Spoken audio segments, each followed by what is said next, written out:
একটা 22 বছরের ছেলে কখনো বুঝতে পারেনি কি ওর হার্টের মধ্যে এত বড় রোগ আছে।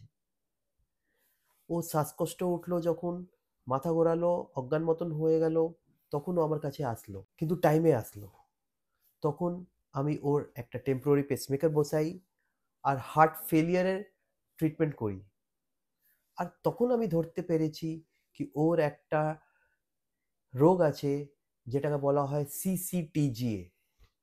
এটা 33,000 পেশেন্টের মধ্যে একজনের এই রোগটা থাকে। খুব রেয়ার রোগ। আর এই রোগটার মধ্যে হার্টের যে শিরাগুলো থাকে ওটা উল্টো দিকে থাকে, হার্টের চেম্বারগুলো উল্টো দিকে থাকে। প্রথমে আমি ওনার হার্টের ফাংশন ঠিক করলাম, তাও ওনার ইজেকশন ফ্র্যাকশনটা 25% থেকে গেল। তখন আমি বুঝলাম কি শুধু পেসমেকার লাগালে এর কাজ হবে না, একে একটা পার্মানেন্ট উপায় করতে হবে। ওর কমপ্লিট হার্ট ব্লক আর ওর হার্ট ফেলিয়ার দুটোর ম্যানেজমেন্ট করার পরেও ওর হার্টের ফাংশন শুধু 25% ছিল, যেটা 60% থাকার কথা। তারপরে আমি ওনার একটা ডিভাইস ইমপ্ল্যান্টেশন করলাম, যেটাকে আইসিডি বলা হয়। আইসিডি বসানোর সময় ওনার কি কষ্ট হয়েছিল? চলুন ওনার সঙ্গে সরাসরি জানা যাক কি অপারেশনের সময় ওনার কি কি হয়েছিল।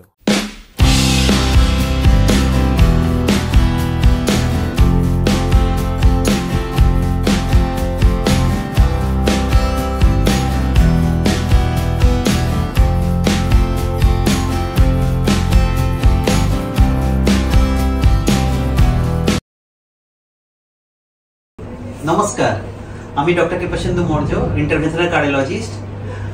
আপনি কি জানেন হার্টের অপারেশন করতে সময় কি ব্যথা হয়?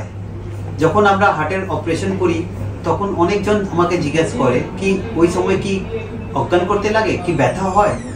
সেটা আজকে আমরা আমাদের একটা পেশেন্ট থেকে জানবো কি কি কষ্ট হয়, কি করেছিলাম আমরা। নমস্কার, আপনার নাম কি? বিজয় বিশ্বাস। কত বয়স? বয়স 22 বছর। 22 বছর।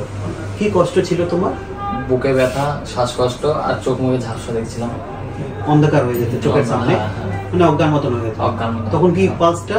পালস রেট কমে গেছিল। পালস কমে গেছিল। আচ্ছা, পালস কত হয়ে গেছিল? প্লাস 30 থেকে 40 চলে গেছে। 30 পালস ছিল। তারপরে টেম্পোরারি পেসমেকার তোমার করা হয়। তারপরে আইসিডি মেশিন বসানো। আইসিডি মেশিন বসানো আর এখানে যেটা অ্যাডভান্স পেসমেকার। হ্যাঁ, অ্যাডভান্স পেসমেকার। কি রকম পেসমেকার মেশিনটা? এত বড় সাইজের মেশিন আছে এই যে। তো এইটা বসানোর সময় যখন আমরা ওটি করেছিলাম তখন কি তোমার কোনো ব্যথা হয়েছিল? না, কোনো ব্যথা হয়নি। কোনো ব্যথা হয়নি? না। কি অজ্ঞান করেছিলাম? না, অজ্ঞান করা হয়নি। তাহলে তোমার ব্যথা হয়নি? না, অজ্ঞান করা হয়নি, অবশ করে নেওয়া হয়েছিল। অবশ করে করা হয়েছিল। কোনো কিছু কষ্ট হয়নি তো? না না না। আর কবে কতদিন মধ্যে ডিসচার্জ করেছিল? একদিন পরে ডিসচার্জ। একদিন পরে ডিসচার্জ। তারপর থেকে তোমার মাথা ঘোরানো এগুলো কষ্ট? না। আর কোনো কষ্ট নেই? না, একদম নরমাল আছে এখন। হ্যাঁ, তো তাহলে আপনি দেখতে পাচ্ছেন কি হার্টের অপারেশন করার সময় এই যে পেসমেকার বসাই আমরা, অ্যাঞ্জিওপ্লাস্টি করি, আইসিডি বসাই, এই সময় কিন্তু কোনো টাইপের কোনো ব্যথা হয় না। সেরকম কোনো মানুষ কথা বলতে বলতে আমরা অপারেশন করে দিই। তোমারও বোধহয় আমরা কথা বলতে গল্প করতে করতে অপারেশন হয়ে গেছে, আমি বুঝতেও পারিনি। গল্প করতে করতে অপারেশন হয়ে যায়। তাহলে আপনি দেখতে পাচ্ছেন কি এই জিনিসটা আমরা বলতে চাই কি আপনারা কিন্তু কোনো ভয় করার নেই। রোগকে লুকিয়ে রাখা কোনো মানে নেই।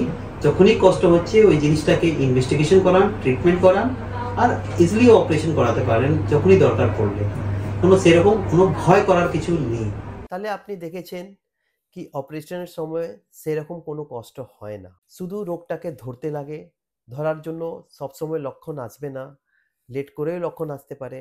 তার জন্য আপনাকে বছরে একবার অবশ্যই পুরো হার্টের টেস্ট করানো উচিত।